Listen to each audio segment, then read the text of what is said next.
روحان زرار آفاق کی حاکم زدہ سے دشمنی حیا کے لیے اس کے مفاد اور اپنے پلان کو انجام پہنچانے کا ذریعہ بن گئی۔ ڈرامے کی نیکسٹ ایپیسوڈ میں آپ لوگ دیکھیں گے کہ مبارک مستور جو اب تک اپنے بچوں کو سمجھا رہی تھی کہ اس کے لیے مال کا نقصان اتنا ضروری نہیں ہے، بلکہ اپنے بچوں کی جان اور ان کی جان کی حفاظت زیادہ ضروری ہے، لیکن روحان کی ضد کی وجہ سے آفاق پوری طرح سے مجبور ہو جاتا ہے کہ وہ جا کر حاکم زدہ سے ملاقات کرے اور اپنی زمین واپس حاصل کرنے کی کوشش کرے۔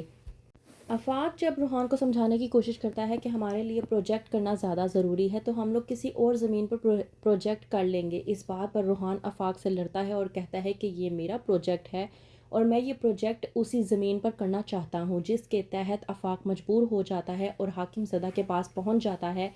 تاکہ وہ اپنی زمین کی بات کر سکے اور اپنی زمین پر حاکم زدہ کا جو قبضہ ہے اسے ختم کروا سکے۔ آفاق جب حاکم زدہ کے پاس جاتا ہے تو حاکم زدہ آفاق کو بے حد پریشان کرنے اور اسے ڈرانے کی کوشش کرتا ہے کہ اگر اس نے اسے یرغمال بنا لیا تو اس کا کیا ہوگا، کیونکہ یہ اس کا ڈیرہ ہے اور اس کے ڈیرے پر اس کی مرضی سے ہی آیا جاتا ہے اور اس کی مرضی سے ہی واپس جایا جاتا ہے۔ وہیں پر دوسری طرف رفعت جو کہ آفاق کو لے کر بہت زیادہ پریشان ہے کہ آفاق صبح کا گیا اب تک واپس کیوں نہیں آیا۔ پریشانی کے عالم میں رفعت اپنی ساس مبارک مستور کے پاس جاتی ہے اور جا کر آفاق کے بارے میں بات کرنے کی کوشش کرتی ہے اور کہتی ہے کہ میرا دل بیٹھا جا رہا ہے کہ آفاق ابھی تک گھر واپس کیوں نہیں آیا۔ اس بات پر روحان کہتا ہے رفعت سے کہ بھابھی آپ پریشان نہ ہو، میں نے بھائی کو کال کرنے کی کوشش کی تھی اور اتنا ہی نہیں انہیں رنگ بھی گئی ہے، وہ بات الگ ہے کہ انہوں نے کال ریسیو نہیں کی۔ اس بات پر رفعت بھڑکتی ہے اور کہتی ہے کہ روحان تم کہنا کیا چاہتے ہو کہ وہ اتنا لاپرواہ قسم کا انسان ہے جو اتنی دور جا کر ہماری کال ریسیو نہ کر ہمیں پریشان کرنے کی کوشش کرے گا۔ وہیں پر دوسری طرف آفاق جو کہ حاکم زدہ کو سمجھا رہا ہوتا ہے کہ ہماری زمین پر سے قبضہ چھوڑ دو، اسی میں تمہارے لیے بہتری ہے، تمہیں جتنے پیسے چاہیے تم مجھے بتاؤ، تمہیں پیسے مل جائیں گے، اس میں تمہارا فائدہ ہے۔ حاکم زدہ جو کہ کہتا ہے آفاق سے کہ یہ نقصان اور فائدے کا کام آپ جیسے بزنس مین لوگ ہی دیکھتے ہیں، ہم لوگوں کو یہ کام نہیں سوٹیبل، اور ویسے بھی اگر پیسے کی بات ہے تو آپ نے یرغمال کی بات کی تھی، پیسہ ہی کمانا ہے تو آپ کو یرغمال بنا کر میں یہاں پر رکھ کر آپ کی والدہ سے اچھا خاصا پیسہ کما سکتا ہوں۔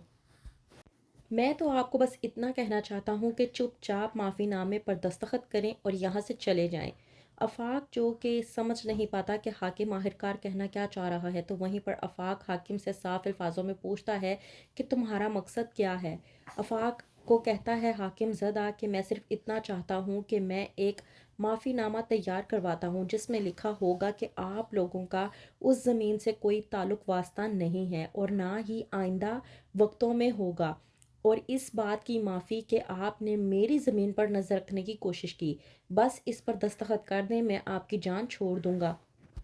یہ کہہ کر حاکم زدہ آفاق کو چھوڑ دیتا ہے۔ آفاق جب گھر پہنچتا ہے اور جا کر اپنی والدہ مبارک مستور کو بتاتا ہے کہ کس طرح سے حاکم زدہ نے دھمکی دی ہے، وہیں پر مبارک مستور اپنے بچوں سے کہتی ہے کہ میں نے تم لوگوں کو پہلے بھی کہا تھا کہ میرے لیے تم لوگوں کی جان سب سے زیادہ ضروری ہے۔ یہی بات جب حیا سنتی ہے تو وہ سوچتی ہے کہ کیوں نہ اس دشمنی کے ذریعے اپنا مفاد پورا کیا جائے، جبکہ حاکم زدہ کے ساتھ روحان، زرار اور آفاق تینوں کی دشمنی ہے کیونکہ ان تینوں کی زمین حاکم زدہ نے قبضے میں لے لی ہے، تو ظاہر سی بات ہے اب وہ جو کچھ بھی کرے گی